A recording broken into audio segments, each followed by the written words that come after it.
My dad's an animal.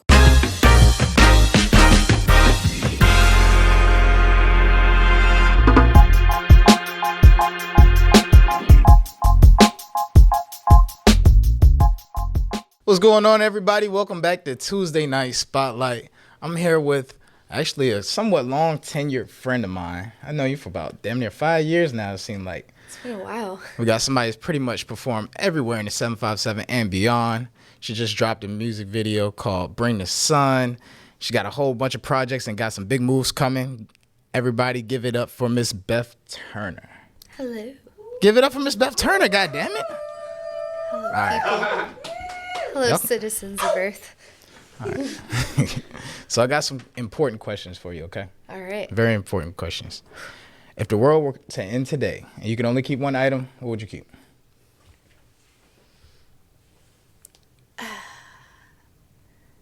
Does a dog count as an item? Yeah. Yes. Sorry to everybody in my life, but I would keep my dog. You kept your dog. Yes. So you wouldn't bring your piano. Not a person. I can make sounds with, my mouth and got my a sister hands at and home? stuff. What's your sister got to say about that? I don't know. It's my dog. I would keep my dog. That's dope, though. Yeah. How old's your dog? 2. What kind of dog is it? She's a pit bull and mixed with something, probably a lab. Yeah. Big ass dog, ain't it? Surprisingly, no. She's so small. That's crazy. Yeah. He'll probably get big in like a year. I don't know. Who knows? All right. What's one of the wildest experiences you've had that few people know about?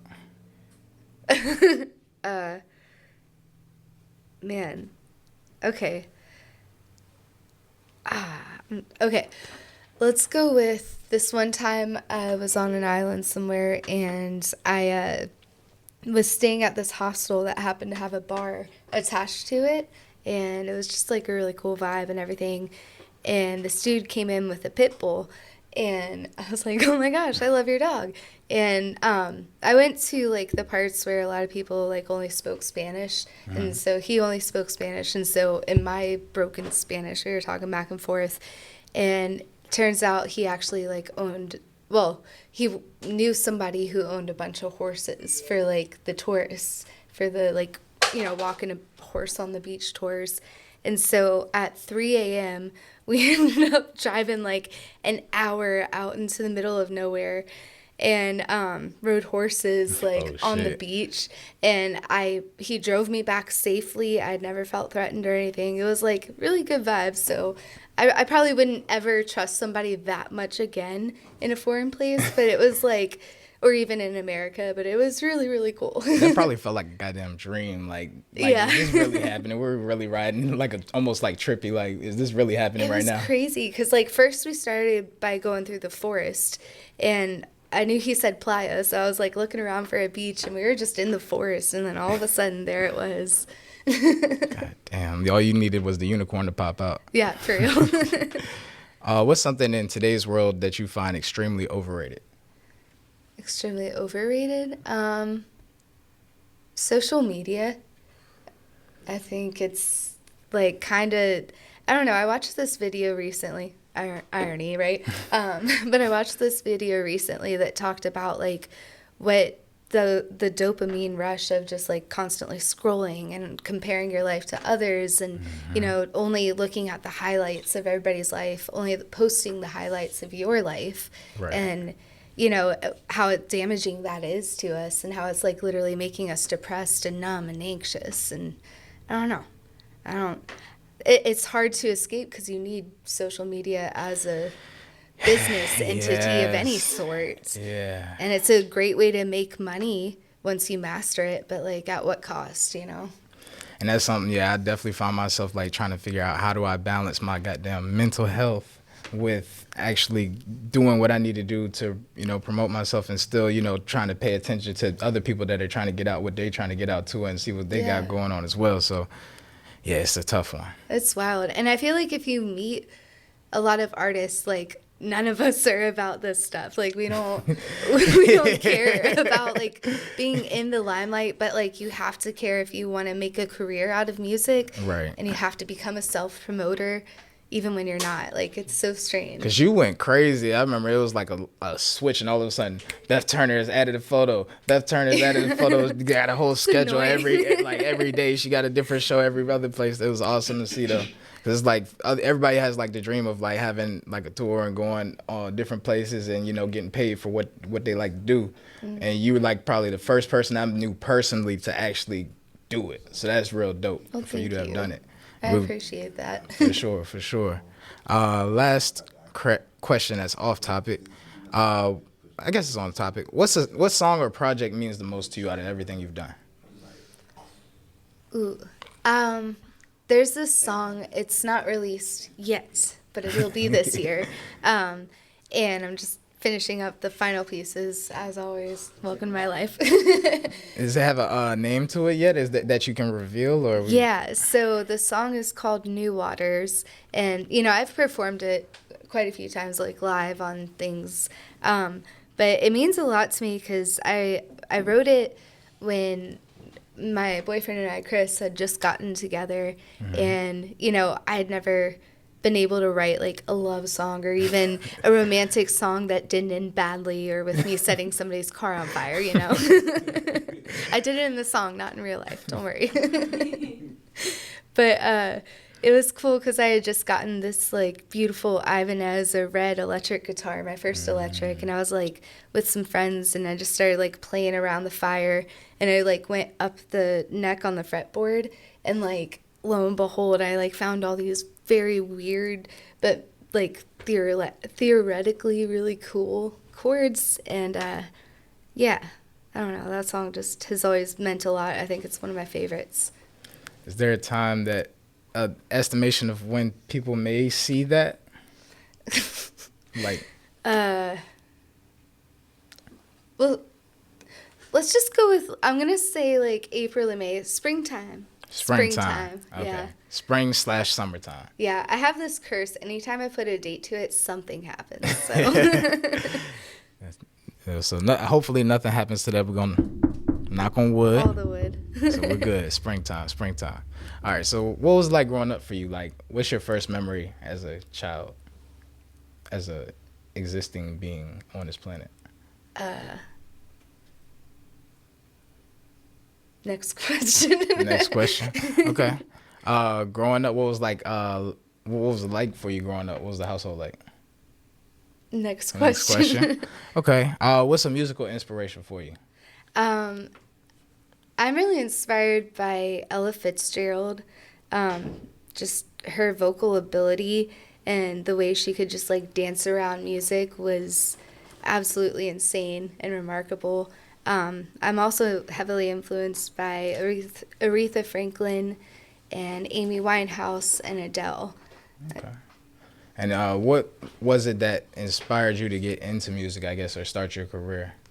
So I had always like been singing like as long as I could talk, and once I joined choir when I was about 5 years old, and then from there I just like started writing songs when I was in about 4th grade, and I don't know, it was just something that like always like came naturally to me.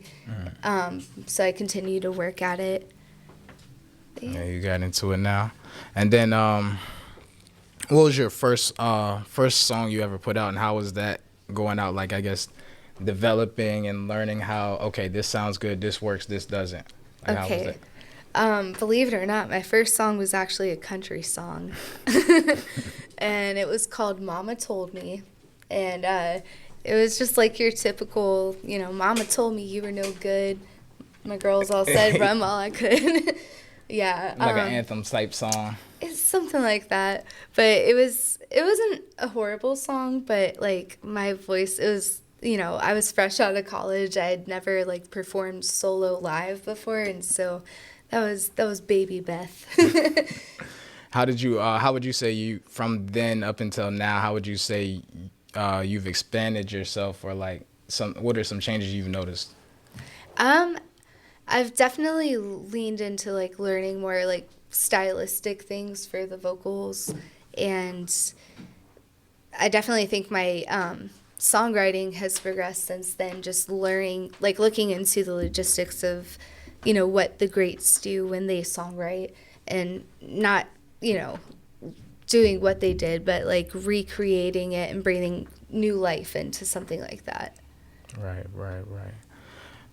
Now tell me about you just dropped a music video about 2-3 months ago called "Bring the Sun." Hmm. Tell me about how that came together, how the video came together, and everything like that, the inspiration and everything behind it.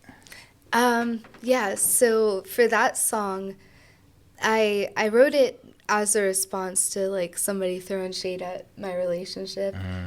And, I just wrote in there, I was like, we're just two people living ordinary lives. Nothing else matters as long as you're by my side, and I wanted to capture that in the video, that feeling of just like, we're just two people who love each other, and, no matter what happens, nothing changes that. That's dope. Yeah. Y'all have a very genuine relationship. I know y'all have been together. Shout out to Chris, by the way. This is the first time I've ever seen him. Met him, like shook his hand, but I can tell she's super duper duper happy when she's around you. So shout out to you. Anyway, speaking of that, tell me how the band came together along those lines. How you guys joined up and started making songs together. Can we get you guys up here? Is everybody here? Oh, they're still at Wawa. Oh shit. Oh, you're back. Oh, I can give you guys a couple more minutes. Yeah. Oh. Hey. They're all much taller than me, so this is necessary. It's kind of nice if I'm sitting like we're all like sort of close in height. Get in here. Hold on, scooch in.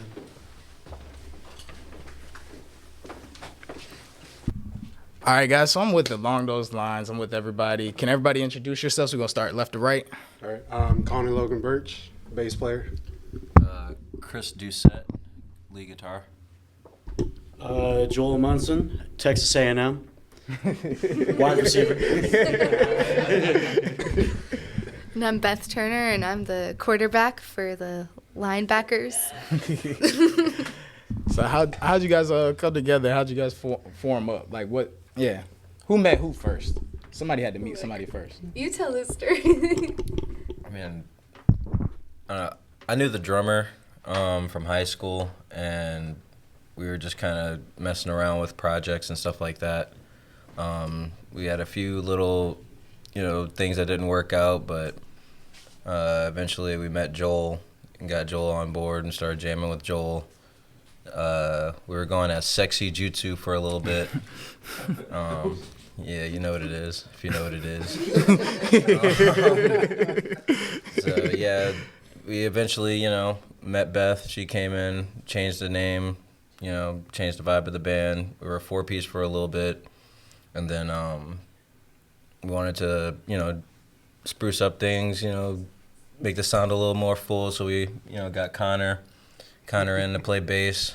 And, ever since then, been a five-piece running around. Yeah, that was the origin.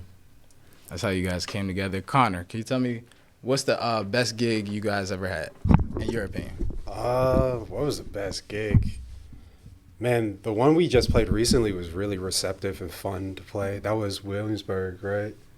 Yeah. It was like Paul's Deli or something. Mm-hmm. It wasn't like as many people as we've ever had before. We've had more people in the past, but just like the response was awesome. Just people interacting, like actually talking to us and like making requests for songs and actually having a good time and dancing to the music.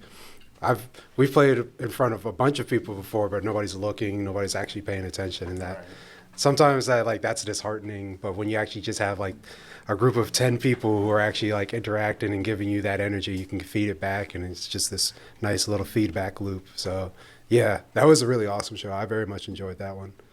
Yeah. All right. And then what excuse me. You guys have the album called Tunnel Effect. Tell me about the coming together. Like, how long was the process as far as forming that? It was something that we formed over the process of a year. It took us about maybe 7 or 8 months to kind of get our jive together, kind of get in the pocket, musically speaking. And while we were doing that, we were writing songs. A few songs I had in my pocket. Beth had a few in her pocket, and then we were able to write up a couple songs as well in the process. And altogether, we found that not only do we have kind of a color spectrum of songs across different genres, but they all kind of blend and tell a little bit of a story. And so we said, shoot, with all this material, we have to put it down on paper, so to speak. And so that's where Tunnel Effect came around. We recorded that up with Whiskey Bear Studio. Shout out to him. Chris Kendrick's a dope dude. And we had a great time putting it together. And we kind of got the Tunnel Effect name from the beautiful, wonderful Hampton Roads tunnels that everybody loves. And it's been swimming ever since. Okay. Y'all do have another song that's coming out very soon, April 7th, I believe, right? That's right. All right, and it's called Four Town. Now, please tell me what this means, what this is about. So, if you've ever seen the movie Turning Red, which I'm realizing a lot of people haven't, but it's wonderful, check it out. But there's a boy band in there, and their name is Four Town, and everybody's like, but there's five of you, and there's five of us, even though our drummer is invisible. He wears the Harry Potter invisibility cloak. So, yeah. Right about here. But yeah, Joel did not want to name it Four Town, and we like kind of bullied him into naming it that. So This is true. thanks, Joel. That's exactly what happened. The fifth guy that may or may not exist. And like, what's some is there anything in particular that you guys like jam out to when you guys aren't like, I guess, having like jam sessions on your own together? Like when you guys are vibing out, anything that inspired you guys lately? Oh man, like Okay. Currently, I'm listening to a lot of Khruangbin and Ghost Funk Orchestra. There and I slip in a few Deftones here and there just to keep things copacetic and in line with my little black heart. But yes, the kind of the polyrhythmic kind of almost Eastern inspired music has been driving me recently. Okay. what you, Anybody? Beth? Oh man. What's been getting into your ears recently? Recently, I've been listening to backing tracks for jazz guitar and trying to solo over those. Now, backing track. Now, to a person that may be a music dummy, backing track, what does that mean? What is that? Like, it's just like a loop of like a guitar playing Okay. chords and stuff. I feel like that's not the question you were asking. I mean, no, that's what I mean, that's I it's still jammed to sound, it's that. still music. Yeah, it's I definitely. quite literally jammed to it. Definitely. What about you, Chris? I don't know. Lately, I've been listening to a lot of like Lil Yachty, Okay. and, Pink Panthers, and Freddie Dredd. Word. Oh my God. you and Keith. You and Neanderthals.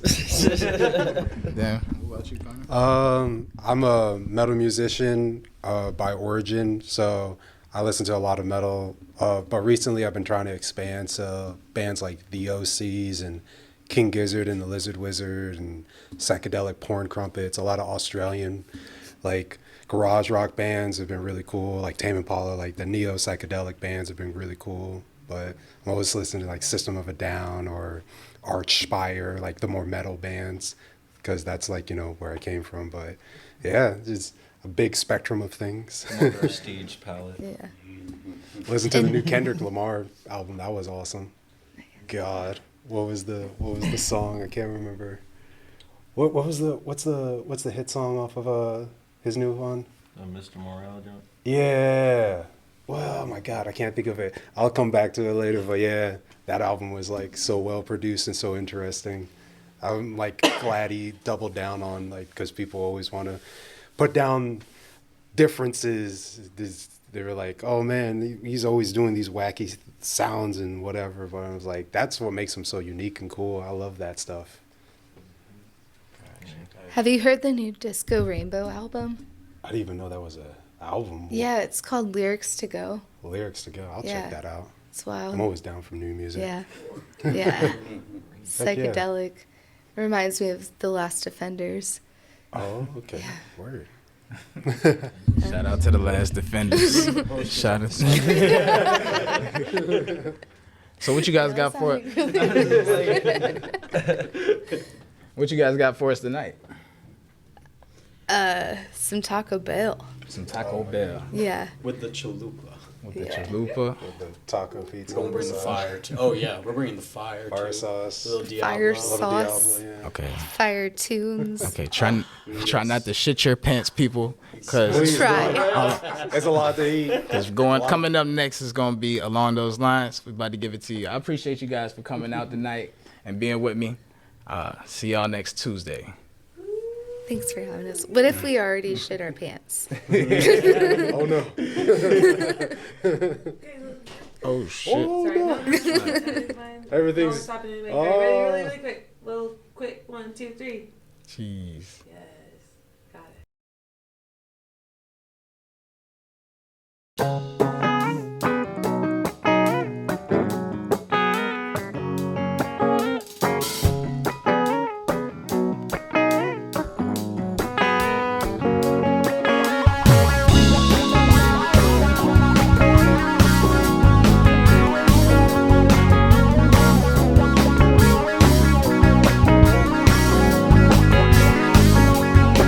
Because we both can't sleep, you said we're going for a ride. We were smoking up the car, hoping your mama wouldn't notice. Laughed about your brother and all the things you used to say. Think I saw you cry a little bit. You just kept on driving away from here. Because anywhere's better as long as it's not here. And honestly, I don't think that I mind as long as you take me. Cause all the talking down, so how we getting out, what we getting out. Think you're on to something now. Burning up the sun and running down the motor.